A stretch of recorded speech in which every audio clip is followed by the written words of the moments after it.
मार्गस्य नेतारं नेतारं कर्मभूतम् ज्ञातारं विश्वसत्त्वानां वन्दे तद्गुणः। मोक्षशास्त्र ग्रंथ पर अपनी चर्चा चल रही थी और मोक्षशास्त्र ग्रंथ में एक बात चर्चा की थी कि किन परिणामों से इस जीव को जिसे कहें तो कषाय के संबंधी कर्मों का बंधन होता है। कषाय कराने वाला कर्म, उसका नाम दिया चरित्रमूर्णी कर्म। और तीव्र कषाय के उदय में प्रवृत्ति करने से जीव को चरित्रमूर्णी कर्म का बंध होता है। ये सिद्धांत हमने समझा है ना। अब हम क्या कर रहे हैं इसमें, हर एक कषाय जो है, एग्जाम्पल के तौर पर हाथ से कषाय, रति कषाय, अरति कषाय वगैरह वगैरह, कोई भी कषाय है, उस कषाय का जो कारण है उस पर अपन चर्चा करेंगे। ठीक है ना, समझी कि नहीं समझी? क्या है अपना विषय कि हास्य कर्म के आशय के कारण।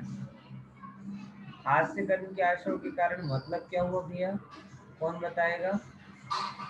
हास्य कर्म के आशय के कारण, हास्य भी कर्म होता है, पहले नंबर ये मानने नक्की करो। हंसना जगत में गुण माना जाता है, वो बात अपनी जगह अलग है, लेकिन एक एंगल से देखा जाए तो हास्य भी कर्म है, कर्म बंध का कारण भी। हास्य भी क्या है, कर्म है और कर्म बंध का कारण भी है। कल मैंने थोड़ा आपको बताया था कि तो फिर जगत में हास्य को इतना अच्छा क्यों माना जाता है। हंसमुख आदमी तो जगत में हर जगह प्रशंसा को प्राप्त होता है, ऐसा क्यों है? तो उसका मूलभूत कारण ये है कि जीव इतना ज्यादा दुखी है, इतना ज्यादा दुखी है कि थोड़ा बहुत हंसकर वो अपने दुख को भूलना चाहता है, अपने दुख को भूलना चाहता है, इसीलिए उसे हास्य अच्छा लगता है। लेकिन वास्तव में वो भी क्या है, परमात्मा कभी हंसते हुए नहीं देखे। परमात्मा को कभी ये बात नहीं होती कि सिद्ध सलाह में बैठे बैठे बोर हो रहे हैं, कोई एकाध चुटकुले सुनाने वाला होता तो अच्छा होता। नहीं, क्योंकि हास्य भी कर्म है, कर्म बंध का कारण है। और हंसते हंसते किसी को आत्मानुभूति नहीं होती, समझ में आया? हंसते हंसते कर्म ही बनते, हंसते हंसते कट जाए रस्ते, जिंदगी यूं ही चलती रहे। ये जब भी आप गीत गाते हो तब आप समझ लो कि ये कहना चाह रहे हो कि हमें संसार में अनंत काल तक रास्ता ही काटना है, रास्ता पूरा नहीं करना। रास्ता काटना मतलब क्या होता है, एक से दूसरा वो क्या कहते हैं, एक तो ओला वाला होगा, उबेर वाला, और एक आप होगे।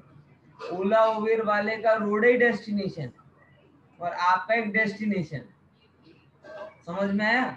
आपका एक डेस्टिनेशन है और उसका रोड ही डेस्टिनेशन है। इसीलिए वो रोड पे चलना जिनका लक्ष्य है वो रोड ही रोड देखते हैं, और जो रोड पर चलकर अपने घर पहुंचना चाहते हैं वो ओला उबेर वाले को हायर करते हैं और कहते हैं अब मुझे यहाँ पहुंचा। बात समझ में आई कि नहीं आई? ऐसे ही यहाँ पे मैं आपको कहना चाहता हूँ कि जो मात्र इसकी अपेक्षा रख रहे हो कि बस हंसता हंसता दोस्तों ओला और उबेर का ड्राइवर बन जाए, वो ओला उबेर के ड्राइवर बन जाए। लेकिन जिनको ये इच्छा है कि नहीं अभी बहुत हंस लिया, बहुत खिलखिला लिया, बहुत रो लिया, बहुत राग कर लिया, बहुत क्रोध कर लिया, बहुत मान कर लिया, ये सब पर के घरों में बहुत रह लिया, अब तो हमें अपने घर पे जाना है। वो कभी इच्छा नहीं रखता कि मेरे हंसते जो है वो हंसते हंसते कटे। वो तो ये जानता है कि हंसते हंसते भी कर्म बनते हैं, रोते रोते भी कर्म बनते हैं, सम्यक के साथ में ये मोक्ष का मार्ग कटे, ये अपेक्षा उसकी होती है। ठीक है ना? तो हास्य भी कर्म है, कर्म बंध का कारण है। और इसके कारण क्या होता है, देखो 4 बातें बताई थी जिनसे हास्य कर्म का आश्रय होता है। कौन कौन से? सबसे पहले सत्य धर्म का उपहास करना। देखो ये बड़ी खतरनाक बात है। बहुत सारे लोग ऐसे बोलते हैं, और भगवान आत्मा खाना खा लिया और भगवान आत्मा सो लिया। अब उनका जब ये कथन होता है ना भगवान आत्मा, तो भगवान आत्मा में आनंद का भाव नहीं है, तब वो भगवान आत्मा का मजाक बना रहे हैं। क्या बना रहे हैं? मजाक बना रहे हैं। ऐसा होता है, कोई कोई एक दूसरे को कहे थप्पड़ मार दे, अरे अरे हम तो निमित्त है तुम्हारे उसमें का, तुम क्या करे उपादान निमित्त का मजाक उड़ा रहे। बात समझ में आई कि नहीं आई? ये क्या है? परम सिद्धांतों को मात्र हास्य उपहास का विषय बना लेना, इससे हास्य कर्म का आश्रम होता है। और हास्य कर्म का आश्रम होता है तो शास्त्र कहते हैं तुम हास्य कर्म का आश्रय करोगे तो हास्यास्पद हो जाओगे। हास्यास्पद समझते हो? जिसको देखकर लोग हंसते हैं, अंग भंग किसी का हो, बराबर, राग देव मतलब होते हैं ना कोई चीज जिनको देखकर सब लोग हंसने लगते हैं। तो ये जो चीज उनको कैसे हुई? बोले इन्होंने कभी सत्य धर्म का उपहास किया होगा। जो जो सत्य धर्म का उपहास करते हैं, धर्म को हंसी में लेते हैं, वो हास्यास्पद दशा को प्राप्त हो जाते हैं। उनको हास्य मोहिनी कर्म का आश्रय होता है और वीतरागी तत्व ज्ञान को पा पाते नहीं हैं। बराबर। फिर देखो, दीन मनुष्यों की खिल्ली उड़ाना। अगला क्या पॉइंट दे रहे? गरीब को देखकर, दुखी को देखकर आपको क्या होना चाहिए? सच बताओ। करुणा आनी चाहिए। लेकिन ना जाने हमारी मति कैसी चलती है कि हर एक की नजर में कोई ऐसा होता है जो शरीर से थोड़ा विकृत हो, आदतों से थोड़ा विचित्र हो, उसका मानसिक संतुलन, पारिवारिक संतुलन ये थोड़ा असंतुलित हो, और हमें बार बार उसी चीज के लेकर हंसी उड़ाने का भाव होता है। करते कि नहीं करते हम ऐसा? मत करना कभी भैया। खासकर जिस पर मैं कई बार बचपन से, ये तो मेरा सद्बुद्धि पहले से ही रही, जब मैं स्मारक में गया भी नहीं था तब से मेरे अंदर में सद्बुद्धि कि जो कमियां, उसमें इस भाव का कोई दोष नहीं है, उन कमियों को लेकर कभी किसी की हंसी मत उड़ाओ। फॉर एग्जाम्पल, अगर कोई मोटा हो गया, अगर कोई छोटा रह गया, अगर कोई टकला हो गया, मतलब बहुत सारी चीजें होती ना, अगर किसी के हाथ पैर टूटे हुए हैं, किसी के परिवार में पैसा नहीं है, माँ पिताजी थोड़े अलग टाइप के हैं, मतलब ऐसी कमियां जिसमें उसका दोष प्रत्यक्ष में दिखाई नहीं देता, कभी उन चीजों और उपाय करने पर भी वो दूर ना होती दिखती है। दाखला तरीके अगर कोई काला है, दुबला है, छोटा है, टकला है, आप वो लाख उपाय करे कुछ नहीं कर सकता उस चीज का। और आप उस चीज की हंसी उड़ाओगे तो आवाज खराब है किसी की, लड़का है लेकिन लड़कियों जैसी आवाज है, लड़का है लेकिन लड़कियों जैसे चलता है, लड़की है तो लड़कों जैसे रहती है, ऐसे बहुत सारी चीजें होती हैं जो असंतुलित हो जाती हैं, और हम अधिकतर उन चीजों की हंसी उड़ा देते हैं। ए, हंसी उड़ा के क्या कर रहे हो? तुम खुद हास्यास्पद बन रहे हो। हंसी उड़ा के क्या बन रहे हो तुम? हास्यास्पद बन रहे हो। अब वो हास्यास्पद बनोगे तो तुम्हारा भला नहीं होगा, उसका तो भला होने वाला है ही नहीं, तुम्हारा भी भला नहीं होगा। इसीलिए एक संकल्प लो, वैसे तो किसी भी रूप में टकोर नहीं करना, लेकिन जिन अवगुणों को वो दूर नहीं कर सकता और जिन अवगुणों में उसका इस भाव का कोई रोल नहीं है, ऐसे अवगुणों को लेकर कुछ भी नहीं कहना, स्थिरता का भाव उसके अंदर में लाना। ठीक है, अच्छा है भैया, सबके अलग अलग कर्म के उदय होते हैं, जो है सो है, ठीक है, ऐसा जानकर उसमें स्थिरता का भाव रखना, हंसी मजाक का भाव वहां पे रखना नहीं। हाँ, अगर अगर साहस है तुम में उपवास करने का तो सक्षम का करो, अक्षम का नहीं करो। लेकिन मैंने बहुत देखा है सक्षम के सामने सब भीगी बिल्ली बन जाते हैं। कोई पैसे वाला हो, कोई कोई बुद्धिमान हो, कोई बल वाला हो, उसका तो मजाक उड़ाने की सामर्थ्य नहीं होती। क्यों? क्योंकि अभी ऐसा सुनाएगा वो कि तुम चुप रह जाओगे, तो उसके सामने तो मुंह, और जैसे ही बेचारा कोई कहे ना, कमजोर सा व्यक्ति दिखता है तो पूरी भड़ास इस पर निकाल लेते। आप विचार करके देखो, साहस अगर तुम में है कुछ कहने का, कुछ भी कहने का साहस है, तो सक्षम के सामने कहो ना। तब जरा बात आएगी कि तुम यहाँ से अर्जुन का तीर छोड़ोगे तो वहां से कर्ण का तीर आएगा, तब जरा महाभारत जोरदार होगी। लेकिन ये क्या मतलब हुआ कि अर्जुन का तीर छोड़ रहे हो किसके सामने, बेचारे ढीले पोचे आदमी के सामने। है, थोड़ी अपने ऊपर भरोसा रखो। लेकिन वो हिम्मत नहीं होती। अधिकतर लोग ऐसे ही रहते हैं, ऐसे ही रहते हैं कि जो मतलब सक्षम के सामने भीगी बिल्ली बन जाते हैं और अक्षम के सामने शेर बन जाते हैं। होता है कि नहीं होता है? ये सब अन्यथा कारण है, ये सब कर्म बंध के कारण है। इनसे हमें बचना चाहिए, ठीक है। दीन मनुष्य की कभी हंसी नहीं उड़ानी चाहिए। फिर क्या कहते हैं, जिसे अपन वल्गैरिटी, हास्य में भी कौन सा, वल्गैरिटी, विभत्स, विकृत। देखो, हंसने की बहुत सारी विधाएं हैं, हास्य भी बहुत सारे प्रकार का होता है। उसमें सबसे सस्ता वाला हास्य पता है कौन सा है? जिसमें कोई कला की जरूरत नहीं होती, वो है डबल मीनिंग वाला हास्य। कैसा हास्य? डबल मीनिंग वाला। आप अपने साथी सहपाठियों के साथ में डबल अर्थ वाली बातें करो, जिसमें कुछ दिमाग की जरूरत नहीं है, और सबसे ज्यादा लोगों को अप्रिसिएशन मिल जाता है उसमें। लेकिन इससे बहुत कर्म बनते हैं। एक निर्दोष हास्य भी होता है, जिसमें किसी की हंसी नहीं उड़ाई जाती, सिचुएशनली व्यक्तियों को प्रसन्न नहीं किया जाता, वो ठीक है, चलता है, चलो। लेकिन जहां पर किसी का दुखी करके हंसी उड़ाई जा रही हो, डबल सेंस के वाक्यों के माध्यम से हंसी उड़ाई जा रही हो, वो हास्य नहीं है, वो एक प्रकार का अत्याचार है जो आप दूसरों पर कर रहे हो हंसते हंसते। अब उसका फल अच्छा तो नहीं होने वाला। लेकिन अधिकतर लोगों में ऐसी सामर्थ्य नहीं होती कि वो निर्दोष हास्य कर सके, क्योंकि उसके लिए कला चाहिए, उसके लिए थोड़ा आईक्यू लेवल भी होना चाहिए। ऐसे नहीं कर पाओगे आप, ह्यूमर ऐसे क्रिएट नहीं कर पाओगे। और डबल मीनिंग वाला, वल्गैरिटी वाला हास्य, ये सबसे सस्ता है और सबसे जल्दी लोगों को समझ में आ जाता है, और लोग सबसे पहले इसको करना सीख जाते हैं। लेकिन ये महान कर्म बंध का कारण होता है। इसीलिए अगर आप स्वयं प्रसन्न रहते हैं और अन्य को प्रसन्न रखना चाहते हैं, तो इस तरीके का राग बढ़ाने वाला हास उपवास नहीं कीजिए। हाँ, हम ग्रस्त हैं, हमारे जीवन में हास उपवास होते रहते हैं, हम इसका निषेध नहीं कर रहे हैं। भले ही अच्छा नहीं है, भले ही कसाय है, लेकिन ग्रस्त जीवन में क्या कहें, छठवें गुण स्थान तक ये भाव आते हैं। और साधु भी और श्रावक भी और साधर्मी भी परस्पर प्रसन्नता का वातावरण बना के रखते हैं, और उसके लिए छोटी मोटी हास्य की बातें, कणिकाएं, फुलझड़ियां छूटती रहती हैं, उनका निषेध नहीं कर रहे। लेकिन इस तरीके का वल्गैरिटी वाला, अब देखो, अब सबसे पॉपुलर शो अपना कौन सा है अभी हंसी का है?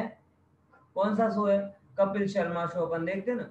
अब कपिल शर्मा शो में कितनी वल्गैरिटी होगी, लड़कों को लड़कियां बनाई जा रहे हैं, कितना भद्दा लगता है। मतलब उसके अंदर में भी निर्दोष हास्य करने की सामर्थ्य है ही। समझे? एक एक बहुत पहले क्या कहते हैं, जसपाल भट्टी का आता था, मैं बहुत छोटा था तब।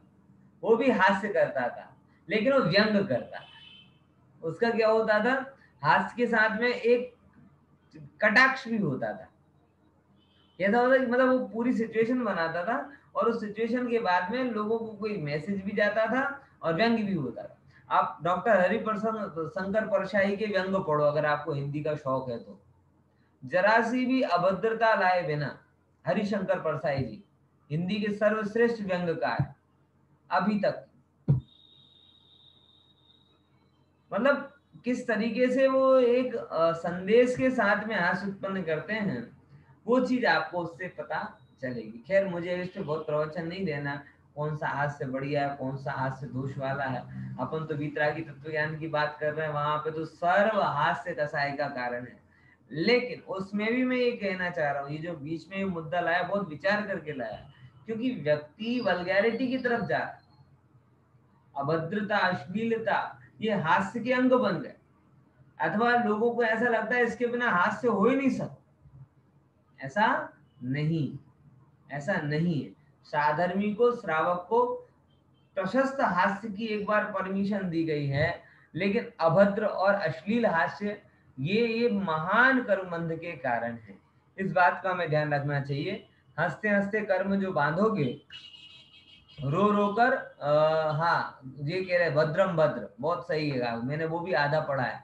दिनेश भाई कह रहे हैं वो भद्रम भद्र नाटक है, वो भी बहुत अच्छा है, व्यंग है उसके अंदर में। ऐसे हास्य होते थे जो एक अच्छे रहते थे। अभी भी जैसे अशोक दवे एनकाउंटर कर जो आता है, गुजरात में आता है कि देवी भास्कर में आता है, वो भी कई बार बहुत अच्छे जवाब देता है। बराबर, मतलब कहना ये चाह रहा हूँ, बहुत अधिक विस्तार नहीं करूंगा इसका, कि हास्य हमारे जीवन में होता है, लेकिन जैसे हम निर्दोष भोजन की अपेक्षा रखते हैं, वैसे निर्दोष हास्य की भी अपेक्षा रखनी चाहिए।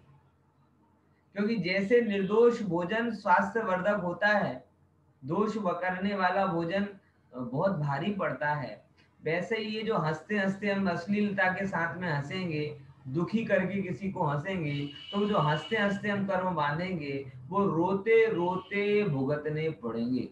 बराबर। तो हंसते हंसते ऐसे कर्म ना बांधो कि जैसे आगे रोना पड़े, ये बात यहाँ सिखाना चाह रहा हूं। अब एक और क्या बोला, बहुत बकने, बकबकाने और हंसने की आदत रखना। कैसा बोला, बहुत सारे लोग होते हैं कि जिनको मात्र बोलने के लिए बोलना है, जगत में बोलने का कोई हेतु होता है, लेकिन बहुत से ऐसे हैं जिनको बोलने के लिए ही बोलना होता है, मतलब उनके बोलने का ही अभिप्राय होता है और कोई नहीं होता, तो कुछ भी बोलेंगे, बक बक बक बक बक बक करते जाएंगे। तो ये जो बोलने और बकने की आदत है बहुत ज्यादा, और बिना मतलब के हंसने की आदत है, ये भी हास्य कर्म का, आश्रव का कारण है। इस बात को हमें ध्यान रखना चाहिए। अब देखो, रति कर्म के आश्रव के कारण, रति करना। अब देखो, रति कर्म के आश्रव के क्या कारण है।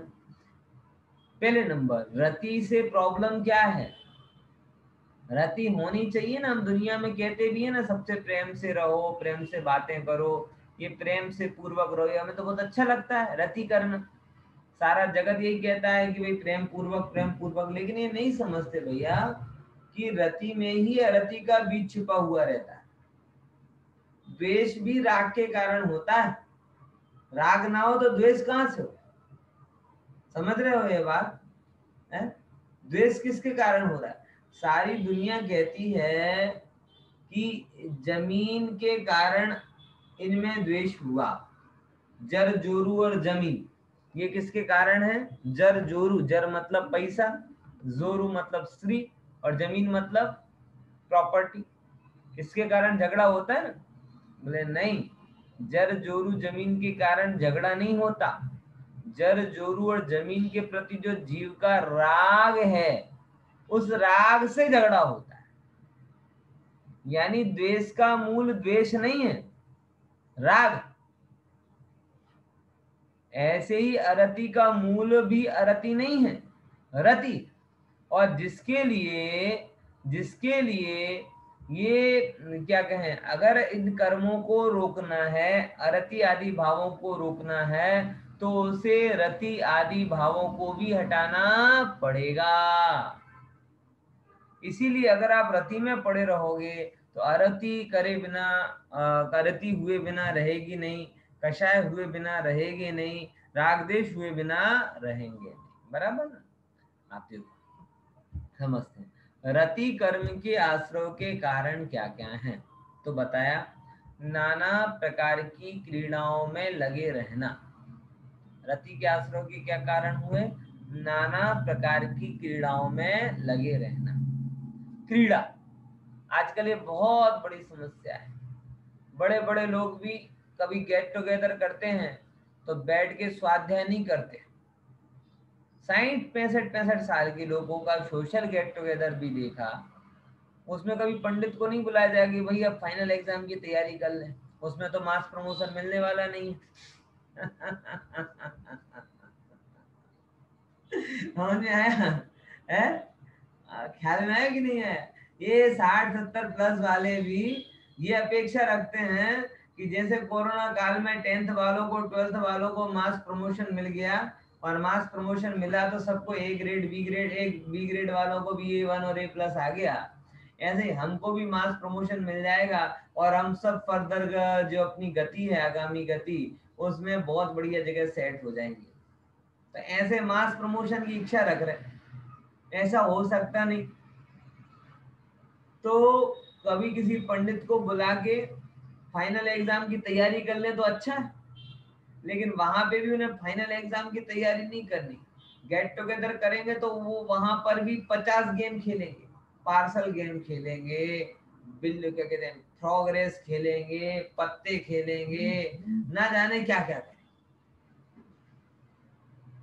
પછી શું કે રમવાનું ખાવાનું ને ઘર ભેગા થઈ જવું। बोलो, यही होता है ना हमारी सोशल लाइफ है। और फिर अपन कहते हैं हाँ हम तो, ये तो बहुत सोशली एक्टिव, बहुत सोशली एक्टिव बहुत है, मतलब 5-6 ग्रुपों के साथ जुड़े हुए हैं, जिन ग्रुपों की रोज पार्टियां होती हैं। और सच में आप लोगों का क्या एक्सपीरियंस है मुझे पता नहीं, लेकिन कोई एक दिन ऐसा हो जिस दिन अगर कांस्टेंट मुझे लोगों से मिलना और बात करना हो, मिलना बात करना हो, मिलना बात करना हो, मैं थक जाता हूँ। 5-10 ज्यादा लोगों से ज्यादा मिलूं ना दिन भर में, और कांस्टेंट मिलना, हाय हेलो नए नए लोगों से, मैं इतना थक जाता हूँ, मतलब क्या हो क्या रहा है। फिर कोई नया आदमी मिल रहा है, फिर कोई हाय हेलो केम छो શું છે સારું છે મજામાં છે શું ચાલે છે, फिर चालू यहाँ से एकड़ा एक से फिर घोटना चालू करो, फिर वो गया, फिर दूसरा आ जाता है, फिर एकड़ा एक से घोटना चालू करो। ऐसा तो होता नहीं प्रवचन के जैसा कि कल हमने यहाँ तक चर्चा चालू की थी अब आगे करते है? ऐसा तो होता नहीं है। तो जब मतलब जितने आप लोगों से मिलो उतनी बार आपको वही शुरुआत करनी पड़ती है। मोक्ष मार्ग से नेतारम वेतारम कर्म भूभ्रताम ज्ञातारम विश्व तत्वानाम वंदे तद्गुण लब्ध है। और यहाँ मंगलाचरण पूरा हो नहीं पाता कि जिनवाणी स्तुति हो जाती है, तो फिर दूसरा आया तो फिर से मंगलाचरण करो, तो प्रवचन कब करें? समझ आया? तो भाई हम तो थक जाते हैं, हम नहीं मिल पाते ज्यादा लोगों से, और बहुत ज्यादा सोशली एक्टिव नहीं रह पाते। उसका मेन कारण यही है, वही घुटी घुटाई बातों को दोहराना पड़ता है। आनंद नहीं है इनमें, क्या नहीं है, आनंद नहीं है। मैं तो ये मेरी बात बता रहा हूँ, पूछना मुझे ये है कि लोगों को कैसे मजा आ जाता है। समझ में आया? इसीलिए बहुत ज्यादा बकबक करना, बहुत ज्यादा खेल में लगे रहना, ये खेलने वो खेलने, ये अरे भाई संसार का एक खेल चल रहा है, वो क्या कम है जो उस खेल में दूसरे खेल शुरू कर देने। हम्म? अगर तत्व दृष्टि से देखो तो सारा संसार ही खेल है, उसमें अपना रोल पूरा पूरा करते करते तो दम निकल आता है, तो भी न्याय नहीं हो पाता। होता है क्या?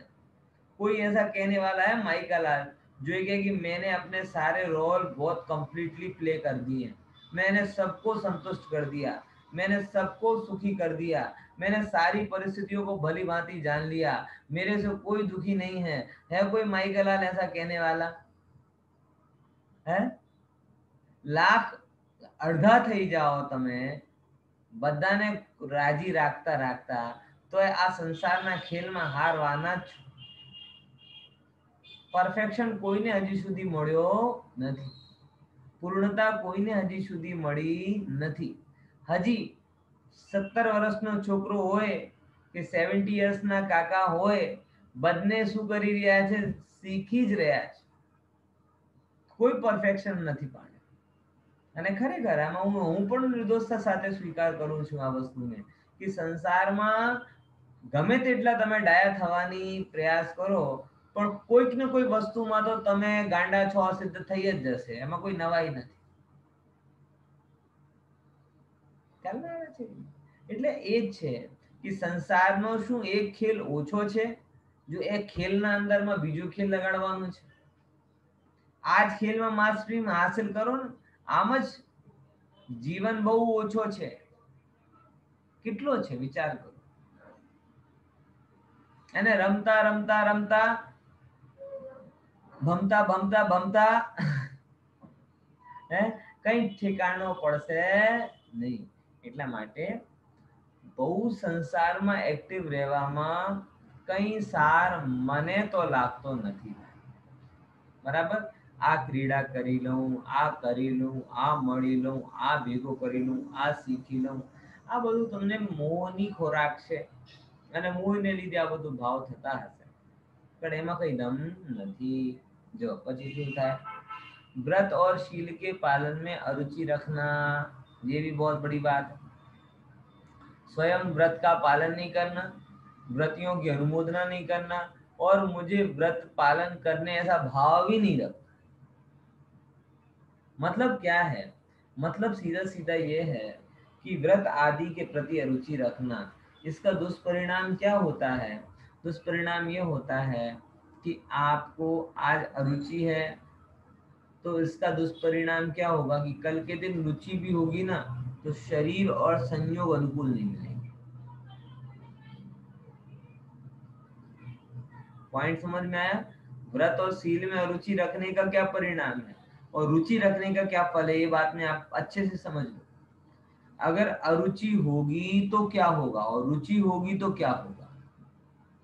अरुचि होगी तो आपको ऐसे कर्म बनेंगे, ऐसे कर्म बनेंगे कि कल के दिन आपको व्रत आदि धारण करने की रुचि भी हो, तो शरीर ऐसा नहीं मिलेगा और संयोग ऐसे नहीं मिलेंगे. तो ऐसे शरीर और संयोग नहीं मिलेंगे जिस कारण से आप पुनः धर्म और शील संयम आदि को धारण कर सको. ये अरुचि का फल व्रत और शील में. और सेम अगर आपकी भले ही आज आप पालन नहीं कर रहे हो लेकिन व्रत और शील में रुचिवंत हो, तो क्या होगा कि कल के दिन आपको ऐसा शरीर, ऐसे संयोग, ऐसी बुद्धि मिलेगी कि जिससे आप स्वयं ही आगे क्या बढ़ते जाओगे, धर्म के मार्ग पर आगे बढ़ते जाओगे. चौथे काल में ऐसे ही तो होता था. ये क्यों होते थे? पवित्र पुण्यात्मा जीव उत्पन्न होते थे जिन्होंने पहले प्रशस्त कर्म का बंधन किया है. तो प्रशस्त कर्म के बंधन के कारण शरीर तो अच्छे सहने वाला होता ही था, चारण रिद्धिधारी जैसे मुनियों को संयोग मिल जाता था, तो देखते थे, सुनते थे, दीक्षित हो जाते थे, मोक्ष की प्राप्ति करके संसार का अंत कर देते थे. चुटकियों में काम सुधरता था कि नहीं सुधरता था? वज्रबाहु को कैसे वैराग्य हुआ पता है ना? है? मनोदया नाम की पत्नी थी, साले ने मुनिराज को देखा, साले ने मजाक में बोला कि जिया जी क्या इरादा है, दीक्षा ही लेना है क्या है? तो क्या बोलते हैं वज्रबाहु, अरे तूने तो मेरे मन की बात कर दी. मन की बात कर दी, उन्होंने वहीं के वहीं दीक्षा ले ली. साले को तो लग रहा था मैं तो मजाक कर रहा हूं, लेकिन उन्होंने कहा अरे तूने तो बहुत अच्छी बात की. मुनिराज को देखा और दीक्षित हो गए. कैसे हुआ साहब? और हम, अरे हम तो बचपन से गुरुदेव के साथ में हैं, हमने तो गुरुदेव के सिवा और कोई धर्म को सुना ही नहीं. अच्छा रात का खाना छू ना ना ये नहीं हजी ट्राई करनी छू. ये कोई तरीका है? आप विचार करो. है प्रारंभिक नहीं कर पा रहे तो गुरुदेव का सानिध्य क्या करके गया? कैसा इसकी कोशिश कर रहे हो, वो छूटे नहीं, विषय वो छूटे नहीं. बात समझ में आ रही कि नहीं आ रही यार? इस चीज को समझना बहुत गहराई से. अगर धर्म के प्रति, शील संयम आदि के प्रति अरुचि है, तो इसका दुष्परिणाम ये होता है कि जीव अगले पर्याय में सक्षम सारे अच्छे संयोग के बीच में नहीं पहुंचता और उल्टे खराब संयोग उसको और मिलते जाते हैं. पाप में देखो एक बात है, भले ही आप कुछ भी कहो, निमित्त अकिंचित कर, हमें भी पता है, लेकिन एक बात को आपको समझना चाहिए कि नदी के प्रवाह में बहना बड़ा सरल होता है और नदी के प्रवाह के विरुद्ध बहना, तैरना बड़ा कठिन होता है. ये बात मानते कि नहीं मानते? आप सोचो, आज यही सारे नियम जो हैं प्राथमिक नियम है, आप अहमदाबाद में पालन करते हो थोड़ा सुलभ हो जाता है, गांव में पालन करते हो और सुलभ हो जाता है. इसी को आप मुंबई में पालन करो, साउथ में चले जाओ पालन करने के लिए, अमेरिका, यूरोप, ऑस्ट्रेलिया आदि चले जाओ, एक छोटी छोटी चीज के लिए आपको स्ट्रगल करना पड़ेगा. यूएई का क्या एक्सपीरियंस है हितेन भाई? है क्या एक्सपीरियंस है? इधर इतना वो सब मिल जाता है, इतना प्रॉब्लम नहीं है जैन में, क्योंकि अच्छा। इंडिया से नजदीक है तो हाँ, इतना प्रॉब्लम नजदीक नहीं है। नहीं, और अब क्या कम्युनिकेशन और ट्रांसपोर्टेशन इजी हो गया ना, इसीलिए ये सब हाँ हो रहा है। थोड़े 10-20 साल पहले, 50 साल पहले देखो तो आई थिंक तब तकलीफ होती हो, लेकिन एक हाँ कम्युनिटी सही है। आपकी बन गई है तो डिमांड हो गई है। डिमांड हो गई है तो वहां से वो ले आते हैं। आप सपोज करो कि ऐसी जगह पर आप पहुंच जाओ कि जहां आपके अलावा कोई और जैन फैमिली नहीं, तो मार्केट में जैन नाम की डिमांड ही नहीं हो रही, तो क्या होगा? मैंने भोपाल में फील की, कहने के लिए भोपाल एक अच्छे जैनों का है, लेकिन वहां पे जैनत्व का खान पान बिल्कुल नहीं। तो बीएड में जब हमारा गैस का सिलेंडर खत्म हो जाता, जब मैं बीएड कर रहा था, तो गैस का सिलेंडर खत्म हो जाता था, तो 3 दिन तक एक ही टाइम सुबह खिचड़ी बना के खाते थे, शाम को तो कुछ मिलता ही नहीं, फिक्स रहता था। नीचे वाली आंटी थी, 1-2 दिन लग जाते थे सिलेंडर आने में, तो ज्यादा तो उनके अपने को बनाना नहीं आता, बनाने भी नहीं देती, तो एक कुकर में खिचड़ी लगा देते थे। तो वो फिक्स 3 दिन तक, 2-3 दिन तक खिचड़ी खाना, और शाम को ठीक है कुछ मिला तो मिला, नहीं मिला तो नहीं मिला। लगभग लगभग सुबह के टाइम खिचड़ी खाना और शाम को भूखा रहना, ऐसा हर 1.5 महीने में जब सिलेंडर खत्म होता था 3 दिन के लिए, ऐसा बनता। भोपाल जैसी जगह में जो कि काफी जैन वहां पे रहते हैं, लेकिन खान पान के नाम पे नहीं समझ में आता। ऐसे मैं तो एक एग्जांपल बोल रहा हूँ, इसीलिए ये आज जो आपको या अहमदाबाद है, अहमदाबाद की सबसे बड़ी खूबी क्या है? आप अहमदाबाद के किसी भी कोने में हो, आपको शाम को भोजन की इच्छा हो, 2-3 किलोमीटर, 4 किलोमीटर के रेंज में आपको चौबियार हाउस मिल ही जाए। ये खुश नसीबी है। आई थिंक पूरी दुनिया ही कह दो, और क्या, भारत के बाहर तो और क्या है, तो पूरी दुनिया में ये ऐसी जगह है जो शहर होते हुए भी जहाँ पे कम से कम आपको ये फैसिलिटी मिल जाती। तो ये कैसे मिली? कि आपने कभी किसी व्रत की अनुमोदना की। Got it? समझ में आया कि नहीं आया? ये जो आज आपके व्रत के पालन करने के अनुकूल, अब आप सोचो कि वही फेज मैंने भोपाल में फेस किया और वही मैं यहाँ पे कर रहा हूँ। अगर आज साक्षी नहीं भी है कोई इसको, वैसे तो पालड़ी के लोग कुछ भी कभी मुझे परेशान नहीं होने देते, इनकेस कोई कोई ऐसी इमरजेंसी पड़ गई कि मैं ये घर पर भी नहीं हूँ, साक्षी भी नहीं है, और मुझे भोजन करना है, तो ये इतनी बढ़िया जगह है कि आपको 2-3 किलोमीटर के एरिया में कहीं ना कहीं चौबियार की व्यवस्था मिल ही जाए। तो ये कैसे हुआ? ये ऐसे हुआ कि आपने कभी ना कभी किसी के व्रत की अनुमोदना की। व्रत पालन किया हो तो बहुत अच्छी बात है, व्रत पालन भी ना किया हो तो भी क्या, कि व्रत की अनुमोदना की होगी, व्रतियों के अनुकूल सामग्रियां दी होंगी। उसका सुफल ये होता है कि कभी आपको व्रत पालन करने हो तो उसके अनुकूल संयोग मिल जाते हैं। अब सोचना कि अनुकूल नहीं मिले और आपको बिल्कुल प्रवाह के विरुद्ध जाना हो तो कितना मुश्किल हो जाए। जहां लोग वेजिटेरियन ही ना समझते हो, वहां आप जैन बोलोगे, जैन दो साहब जैन दो, क्या मिलने वाला है जैन? मैंने ये भी फील किया। दिल्ली विल्ली जैसी जगह में जब मैं 2 महीने के लिए पढ़ने गया था, वहां पे भी ऐसे ही होता था। 4 महीने गया था दिल्ली में, महीने में एक दिन वो हॉस्टल वाले छुट्टी रखते थे। अब उस दिन शाम को कुछ नहीं बनता था, अब सब लोग आजू बाजू खाने निकल जाते थे। हैं, अब मेरा बेकासा नहीं होता था, क्योंकि वहां तो वेज और नॉन वेज होटल साथ में चलती थी। ऊपर से दिल्ली में 24 का टाइम लगभग लोग 4:30 हो जाता था, बाकी सब लोग 8 बजे खाना खाते थे। अब वो कहे कि हम तो आपके लिए थोड़ी 4:30 बजे बना सकते हैं, कोई बात नहीं। तो लगभग 2-3 महीने सुबह का ठंडा ही खाना खाया। तो ऐसी अमुक कई परिस्थितियां ऐसी बनती हैं जहां पे लगता है कि प्रवाह के विरुद्ध काम करना हो सकता है, ऐसा नहीं कि नहीं हो सकता, लेकिन उसका एक आपका जीवन कैसा बन जाता है, सहज नहीं रहता, स्ट्रगल हो जाता है, स्मूथनेस नहीं रहती। और जब आपकी पुण्य प्रकृतियों की होता है तो व्रत आदि पालन करने की अनुकूलता बन जाती। बात समझ में आई कि नहीं है? रात्रि भोजन छोड़ना, कांदा बटाका छोड़ना है, सहज नियम है। लेकिन अगर आपके जीवन साथी को कांदा बटाका की सब्जी अच्छी लगती हो, तो एक नॉर्मल नियम क्या बन जाता है आपके लिए, स्ट्रगल बन जाता है। रोज घर में महाभारत हो रही, किस बात के लिए? वो कहता है कि ये बना के दो, कहता मैं नहीं बनाऊंगा। कई बार तो ये परिस्थिति इतनी बिगड़ती है कि छूटा छेड़ा तक की आदत नौबत आ जाती है। ये क्यों होता है? मुद्दा मुझे ये बताना है, ये क्यों होता है? ये इसलिए होता है कि जब आपने किसी के व्रत में अंतराय उत्पन्न किया हो तो उसका रिवर्स परिणाम ऐसा होता है कि आपको निरंतर अंतरायों का सामना करना पड़ता है।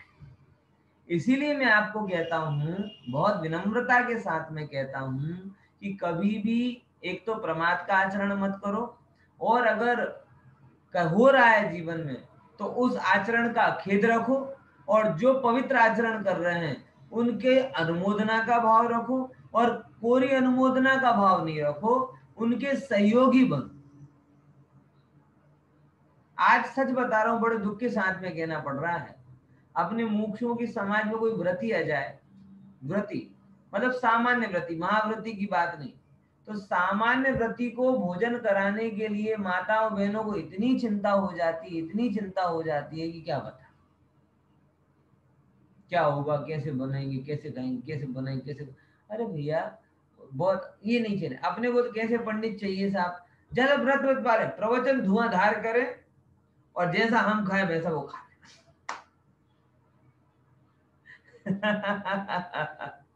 मतलब मंदिर में भी परेशान ना होने दे और घर में भी परेशान ना होने दे, बराबर ना। मतलब तुम्हारा बस चले तो तुम 10 दिन उपवास करके प्रवचन करवा लो उनसे, है? ऐसे क्यों होता है भैया? एक दिन व्रती को भोजन कराना भारी लगता है, क्यों? और शादी की तैयारियों में जितना श्रम करते हो भारी नहीं लगता? घूमने फिरने के लिए जो श्रम करते हो भारी नहीं लगता? किटी पार्टी जो आयोजित करते हो, तब 50 व्यंजन बनाते हो, वो भारी नहीं लगता? हुँ? और एक व्रती को भोजन कराना हो और उसमें जरा सी मर्यादा की बात कर दें तो पसीने छूट जाते हैं। ऐसे क्यों करते? अहोभाव होना चाहिए। अरे भैया, हमें तो ऐसे ही करना चाहिए, हम नहीं कर पा रहे कोई बात नहीं, कम से कम जो आके कर रहे हैं उनकी अनुमोदना का भाव तो होना चाहिए। सुमन प्रकाश जी जैसे जो व्रती हैं, उनको 100% भरोसा होता है कि हमारे अनुसार कोई भोजन मिलेगा नहीं। देखो, अपना प्रमाद कितना सर्टिफाइड हो गया, इसलिए वो अपने साथ व्यवस्था लेके चलते हैं। अब वो तो ग्रस्त हैं, इसीलिए व्यवस्था लेकर भी चलते हैं, महाव्रती थोड़ी व्यवस्था लेकर चलेंगे। मतलब हमने ये जीवन बना लिया है कि नियम से महाव्रतियों का हमें संयोग ना हो। अब बताओ कैसे काम चले? हैं? विचार रहे हो ना क्या कहना चाह रहा हूं? इसलिए प्रमाद को कभी पूजनीय मत होने दो, पुरुषार्थ को पूजनीय होने दो, बराबर। अन्य का कष्ट दूर करना, इसका आप करोगे तो क्या होगा कि दूसरे आपके प्रति प्रीति करेंगे, आपको दूसरों की प्रीति मिलेगी। अब ये पॉजिटिव बात की, अन्य का कष्ट दूर करोगे तो आप जगत में प्रिय बनोगे, दूसरे लोग आपसे क्या करेंगे, रति करेंगे। और ये सबको, शत्रु होना किसको अच्छा लगता है? किसी को अच्छा नहीं लगता। सबको ये अच्छा लगता है कि भाई हमारे मित्र हों, लेकिन आप मित्र हों ऐसा विचार तो करते हो, लेकिन मित्र बने ऐसी व्यवस्था नहीं करते, तो कैसे मित्र बन जाएंगे? आप ये चाहते हो कि हम दूसरों से झगड़ा करें और दूसरे हमारे प्रति प्रेम करें। बराबर सही है? हो सकता है क्या? हो सकता है क्या? इसीलिए अगर आप चाहते हो, जीवन का एक सिद्धांत समझ लो, जो बांटते हो वो मिलता है, किसी की लागवाग वहां चलती नहीं। आपने दुनिया से प्रेमपूर्ण व्यवहार किया है तो दुनिया से आपको प्रेमपूर्ण व्यवहार मिलेगा।